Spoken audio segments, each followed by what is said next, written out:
Oh, hello. This is embarrassing. I don't actually have any concerts to review for you.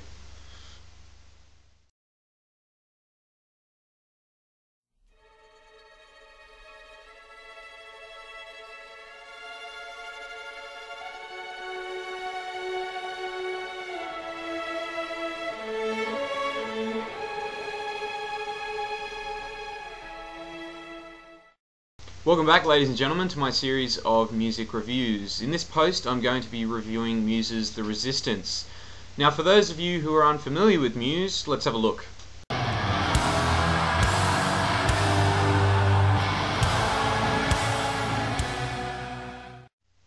Pretty excellent, right? If you'd like to see my Muse concert review, then please click the link below the like button, which you can also click. So, onto the album review. Here's my copy. I've decided that the best way for me to review the album is on a track-by-track basis. So, without further ado, let's start with the album opener, Uprising.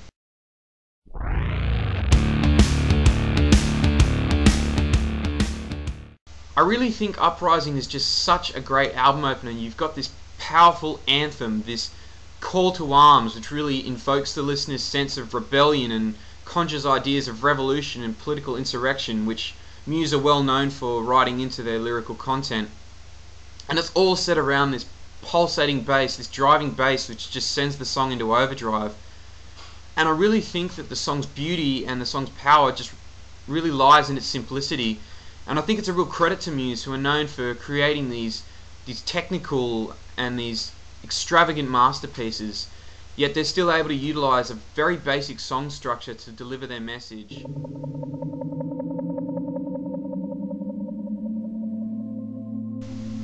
I think Resistance is a really interesting song. You have this very clear distinction between the verse and the chorus. You've got the verse, which has this really haunting and evocative synthesizer with this very simple and sparse piano melody played over the top. And then you've got the chorus, which has this really overdriven guitar work with the harmonized vocals, which really seeks to engage the listener in the song. And there's this running theme of duality throughout, this sort of really ethereal and disconnected verse, which is then offset by this really colourful and absorbing chorus section. And I think it really captures Muse's ability to blend these different musical elements and themes into one production.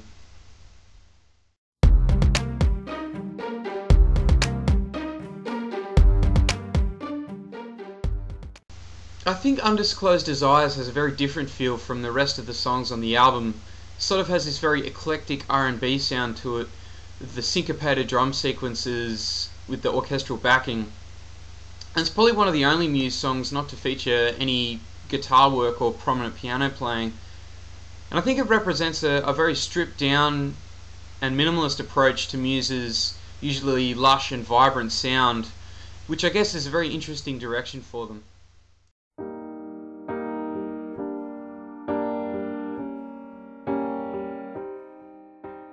United States of Eurasia and Collateral Damage has this very majestic and graceful feel to it, and I think it really represents a more traditional Muse song with the heavy production values and emphasis on the theatrical and dramatic nature of the song.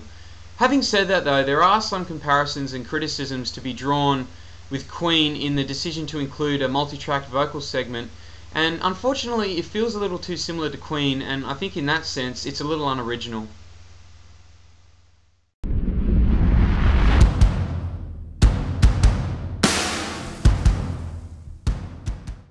I think I would classify Guiding Light as one of Muse's premier stadium rock songs.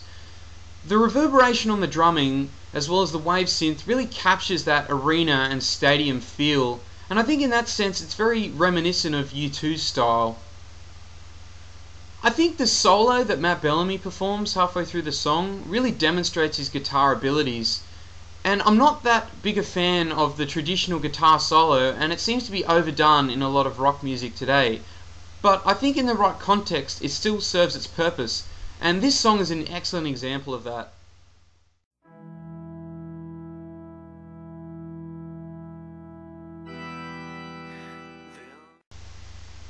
Unnatural Selection is probably the heaviest song on the album, and probably the most recognisable as a standard rock song by definition.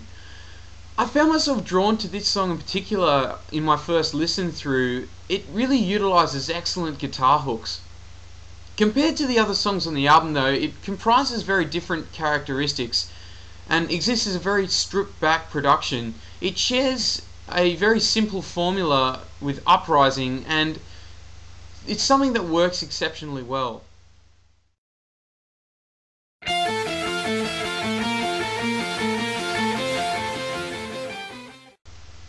I find Mark Ultra very similar to a lot of the songs on Origins of Symmetry. It seems to share patterns with that particular record. The eclectic guitar progression, which is prevalent throughout the song, together with the urgency of the vocals, really invokes this sense of paranoia and anxiety about the song, and I think that really aids the lyrical content, which is revolving around geopolitical and conspiracy themes and ideas.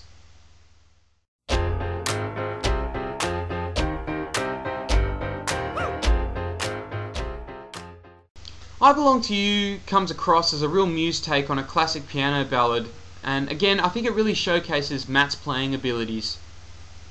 I thought the hand claps that accompanied the drum beat were a great addition to the song, and it's a surprisingly upbeat piece compared to the rest of the record. The middle section of the song, entitled Mon cœur s'ouvre à ta voix, in my opinion is some of Muse's most progressive work to date, and I think the song's a really excellent addition to the album.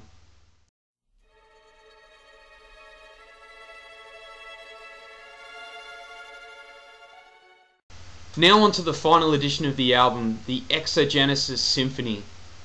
Now this truly is Muse's magnum opus, this epic space opera which is staggered over 3 songs. The Exogenesis trilogy represents a climactic close to this album, this perfected fusion between the orchestral arrangements and the guitar, drums, piano and vocals really creates this rich and dense layered texture to the music. And I mentioned the word soundscape earlier before, and I think this series of songs really epitomizes the concept of a soundscape, a piece of music that's able to conjure imagery and immerse the listener in this imagery.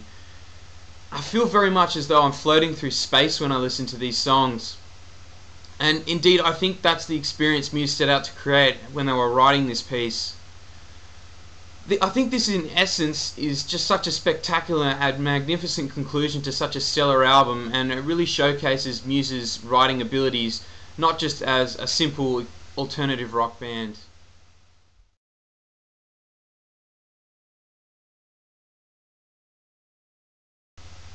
I guess the only way I could describe the album as a whole is as a tool for the imagination, in that it has this ability to send the listener on a journey.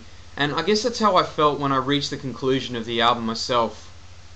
But I think it's really exciting knowing that in music today there are these bands like Muse who are really always constantly pushing the envelope in what they can create. And in that regard, I think they really are the next generation of progressive rock.